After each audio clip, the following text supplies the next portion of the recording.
اس وطن میں جینے کا حق ہے تو کہ کم از کم جس سے ہم ایک باعزت زندگی تو گزار سکے. آپ نواب اکبر خان بگٹی سے لے کے نواب نوروز خان تک، سردار ثناءاللہ خان تک، نواب خیر بخش علی تک، اور آج آپ کے بعد ہماری بیٹیوں بہنوں بھارتوں سبھی تک پہنچا دی. اور پھر بھی کہتے ہیں کیا بات نہ کرے، آپ حق کے لیے آواز بلند نہ کریں. بادشاہ خان کے وہ الفاظ آج بھی ہمارے گراموں میں گونج رہے ہیں. اس کی دور اندیشی جب وہ کہا کرتے تھے کہ بابا یہ پاکستان بلوچوں اور پشتونوں کا نہیں ہے، یہ پنجاب کے جاگیرداروں کا پنجاب ہے، یہ پاکستان پنجاب کے سرمایہ داروں کا پاکستان ہے. آرگنائزیشن کے ساتھیوں، یقیناً اس وقت ہمارے پولیس پر، اس خطے پر، اس دھرتی پر ظلم، جبر، بربریت کا جو بازار گرم ہے، یقیناً 1947 سے پہلے، اس کے بعد آج تک اس ریاست پنجاب کے وجود میں آنے کے بعد بہت سارے مظالم اس دھرتی پہ، بہت سارے تکلیفیں ہم نے اٹھائے ہیں، جھیلے ہیں. لیکن یہ جو سلسلہ ہمارے ریاست نے ابھی شروع کر کے رکھا ہوا ہے، یقیناً یہ ہر بلوچ پشتون کے برداشت سے نکل رہا ہے. دوستو، یہاں پاکستان کے نام پہ ریاست پنجاب پارلیمنٹ کو زیر دست لا چکا ہے. ہم پولیٹیکلی اس کے خلاف آواز اٹھاتے رہے ہیں. یہاں جوڈیشری سے عوام کے توقعات کو ختم کر دیا گیا. ہم پرامن احتجاجوں سے کام لیتے ہیں. ہمارے وسائل انتہائی بے دردی سے لوٹے جا رہے ہیں. اس کے خلاف ہم وقتاً فوقتاً آواز اٹھاتے رہے ہیں. دہشت گردی کے نام پہ ہمارے وطن کو لہو لوان کر دیا گیا. بازار سے لے کے مسجد تک، مسجد سے لے کر مارکیٹ تک، غرض کوئی بھی جگہ خشک خون سے، لہو لہان ہونے سے انہوں نے اس کو نہیں بخشا. پھر بھی ہم پرامن احتجاجوں سے کام لیتے رہے. لیکن آج کی جو واقعات جس نے پورے بلوچ پشتون وطن کو سراپائے احتجاج بنا دیا ہے، وجہ کیا ہے؟ دوستو، یہ جو تاریخ سے بے خبر اور نابلد لوگ ہیں، نہ خود تاریخ میں کوئی حیثیت رکھتے ہیں، نہ اقدار جانتے ہیں. کم سے کم دو چیزوں پہ بلوچ پشتون کمپرومائز نہیں کرتے ہیں. ایک یہ کہ جب آپ اس کے گھر میں ناجائز ڈاکہ ڈالیں، اس کو تکلیف دے، اس کو پریشانی میں مبتلا کر دے، بے شک وہ کمزور صحیح، لیکن صدیوں تک نہ وہ یہ بھولتے ہیں اور یہ دشمنی دل میں رکھے نبھانے کی کوشش کرتے ہیں. دوسرا، جب آپ اس کی عزت پہ ہاتھ ڈالیں، اس کے بیٹی کی، ماں کی، بہن کی چادر پہ ہاتھ ڈالیں. آج بلوچستان میں جب ہر شخص کا دل خون کے آنسو رو رہا ہے، بنیادی وجہ یہ ہے سفید ریش تو انہوں نے ہمارے چھوڑا نہیں. ہمارے گھروں پہ روزانہ کی بنیاد پہ ریپ، گرفتاریاں، ہمارے بچے، عورتیں، خواتین، وہ سب تکلیف میں. آج اگر ہم پرامن احتجاج کرتے ہیں، سمیع الدین والد کی بازیابی کی بات کرتی ہے، ڈاکٹر مانا بلوچ جو خود ایک شہید باپ کی بیٹی ہے، دوسرے بھائیوں، والدین جیسے اکابرین کی مستقبل بچانے کی بات کرتی ہے، لاپتہ افراد کے مسئلے کے حل کی بات کرتی ہے، تو آپ اس کے چادر میں ہاتھ ڈالتے ہو.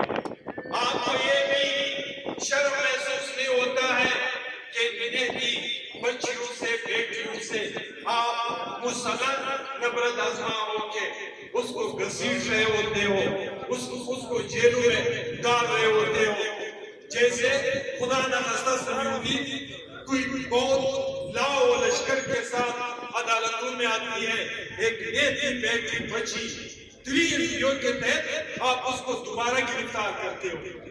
تو یہ وہ حالات ہیں، یقیناً دوستو اس وقت یہ بات ہم سب کو ذہن نشین کرنا چاہیے کہ اس وقت جس مشکل صورتحال سے بلوچ مظلوم خطہ گزر رہا ہے، ایک بہت بڑی یکجہتی کی ضرورت ہے۔ جب وطن نہ ہو، جب وطن پہ اپنا اختیار نہ ہو، پھر اس میں چاہے آپ جس بھی حیثیت سے جیے، اس کو جینا نہیں کہا جا سکتا ہے، نہ کوئی اس کو قوم کی حیثیت سے تسلیم کرتا ہے۔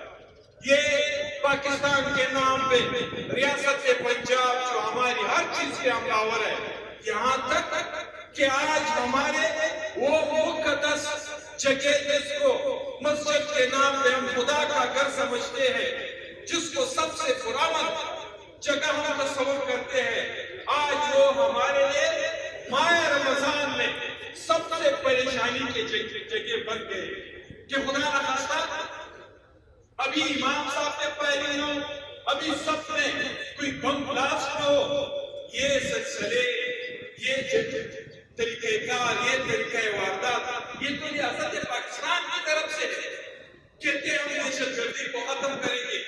جس دہشت گردوں کی آپ نے 40 سال روزی تربیت سب کچھ اپنے ہاتھوں سے کیا ہے، پوری کی پوری ابیاری اپنے ہاتھوں سے کی ہے، آج دھوکہ دینے کے لیے اقوام کو کہتے ہو کہ ہم دہشت گردی کے شکار ہیں۔ آج صرف مظلوم سندھی عوام کے پانی پہ حملہ آور ہے، پنجاب ہندوستان کی طرف تو آنکھیں اٹھا کے دیکھ بھی نہیں سکتے ہو۔ تمہارے پنجاب کے وہ 5 دریا جو ہندوستان سے اس کا پانی آتا تھا، اس نے وہاں پہ اس پر ڈیمیں بنا دیے، آج تم دریا سندھ پہ حملہ آور ہو، پشتون کے پانی پہ حملہ آور ہو، بلوچوں کے سمندر پہ حملہ آور ہو، بلوچوں کے وسائل پہ حملہ آور ہو، اور بات پاکستان کی کرتے ہو، انصاف کے تقاضوں کی کرتے ہو۔ کس نے کہا ہے کہ ہم آپ کے ساتھ چلنا نہیں چاہتے، لیکن انصاف کے تقاضے کی پورے کر دو۔ ہم یہ نہیں کہتے کہ ہمیں بڑا بھائی سمجھو، بلوچ یہ نہیں کہتا ہے کہ ہمیں معتبر سمجھو، یہ بھی نہیں کہتا ہے کہ ہم ہمیں چھوٹا بھائی سمجھو، یعنی ایک دلن ہے بھائی کی حیثیت تو ہمیں دے دو، ایک ایسی حیثیت سے تو ہمارا اس وطن میں جینے کا حق دے دو کہ کم از کم جس سے ہم ایک باعزت زندگی تو گزار سکے۔ آپ نواب اکبر خان بٹھی سے لے کے نواب بہروز خان تک، سردار ثناءاللہ خان تک، نواب خیر بخش غریب تک، اور آج آپ کے بعد ہماری بیٹیوں، بہنوں، بھارت و زمین تک پہنچا دی، اور پھر بھی کہتے ہو کہ آپ بات نہ کریں، آپ حق کے لیے آواز بلند نہ کریں۔ بادشاہ خان کے وہ الفاظ آج بھی ہمارے کانوں میں گونج رہے ہیں، اس کی دور اندیشی جب وہ کہا کرتے تھے کہ بابا یہ پاکستان بلوچوں اور پشتونوں کا نہیں ہے، یہ پنجاب کے جاگیرداروں کا پنجاب ہے، یہ پاکستان پنجاب کے سرمایہ داروں کا پاکستان ہے، یہ پاکستان پنجاب کے خانہ داروں کا پاکستان ہے۔ آج آپ جا کے دیکھیں لاہور کو، آپ یہ تصور نہیں کر سکتے کہ یہ بھی پاکستان کا کوئی شہر ہے۔ کراچی میں قتل و غارتگاری کا بازار قائم کر کے پوری کی پوری انڈسٹری فیصل آباد اور لاہور شفری مشرقہ وطن کو لہولہار کر کے آج کڑک سے گیس ڈائریکٹ گودام جا رہا ہے، سوئی میں گیس پیدا ہو رہا ہے، نکل رہا ہے، سوئی میں گیس کے لیے لوگ ترس گئے، جبکہ پنجاب کے کارخانے سوئی کے گیس سے چل رہے، پانی ہماری وردہ ہاؤس لاہور میں، بٹن تمہارے اختیار میں، ہمارے لیے یونٹ کی ایک قیمت، تمہارے لیے یونٹ کی دوسری قیمت، تمہارے پاس ایک گھنٹے کا فصل ہے۔ اس کے علاوہ ہمیں بتا دیں کہ ہم آپ کے کس احسان کے احترام کریں کہ جس کی وجہ سے ہماری زندگی آپ کی وجہ سے جی رہی ہے۔ یقیناً دوستو، یہ جو اعلان سردار اختر جان مینگل بلوچستان نیشنل پارٹی نے کی ہے، عوامی نیشنل پارٹی نے کل پریس کانفرنس میں ان تمام صورتحال میں ہم نے تفصیل سے روشنی ڈالی۔ نہ صرف یہ کہ مکمل حمایت کرتے ہیں، انشاءاللہ ہر قدم پہ ہم بلوچ بہنوں بھائیوں بزرگوں کے ساتھ ہوں گے، چاہے کچھ بھی ہو جائے کہ ہم نے بہت ساری چیزیں کی، یہ نہیں کہ یہ نشے سے پاک دستوری اٹھائے، یعنی کون سا گھر ہمارے پشتون خطے میں بچہ ہے کہ جس نے لاش نہ اٹھایا ہو؟ میں خود کرا ایک گھر سے 3 ایسے جنازے کہ جس کا انسان تصور نہیں کر سکتا ہے۔ جب باپ باپ کرتا تھے، بھائی باپ کرتا تھے، کزن باپ کرتا تھے، پھر بھی کہے کہ نہیں آپ نے بات نہیں کرتے، آپ نے چپ ہو کے رہنا ہے، پارلیمنٹ اپنے اختیار سے بنا رہے ہو، تشکیل کر رہے ہو، ہم نے کبھی نہیں کہا۔ آج جن لوگوں سے سوسائٹی میں بلوچ پشتون وطن میں پوری کی پوری عوام تنگ تھی، جس کو ڈیتھ اسکواڈ کے نام سے ہمارے لوگ پہچانے جاتے ہیں، جس کو ہمارے ہاں کرمنل کی نظر سے دیکھا جاتا ہے، آج آپ نے اس کو ہمارے اوپر بڑا جمع اقتدار کر دیا۔ یہ کوئی طریقہ ہے؟ یہ آپ کی مصلحت کی، آپ کی معاملات کو حل کرنے کے یہ طریقہ کار ہے؟ تو یقیناً دوستو ایک بہت بڑی اتحاد اتفاق کی ضرورت ہے۔ بلوچ پشتون مظلوم سندھی ہزارہ سینٹر یہاں پہ بلوچستان میں جوڑے رہے، کیونکہ گھر اگر زمین اگر ہماری نہیں رہی، یہاں پہ اختیار ہمارا نہ رہا، تو پھر ہم کس جینے کی بات کریں گے کہ ہم بھی یہاں پہ جی رہے؟ تو میں ایک مرتبہ پھر مطالبہ کرتا ہوں ریاست سے کہ آپ ہوش کے ناخن لیں۔ یہ جو آپ ہماری عزتوں پہ حملہ ہو رہے ہیں، ہماری بچوں پہ حملہ ہو رہے ہیں، ہمارے بیٹیوں پہ حملہ ہو رہے ہیں، خدا را اس طریقہ واردات سے اپنے آپ کو پیچھے کرو۔ یہ نہ ہو کہ کل آپ قبروں میں پڑے ہمارے بزرگوں کی، کوئی آپ کی بات سننے کے لیے تیار نہ ہو۔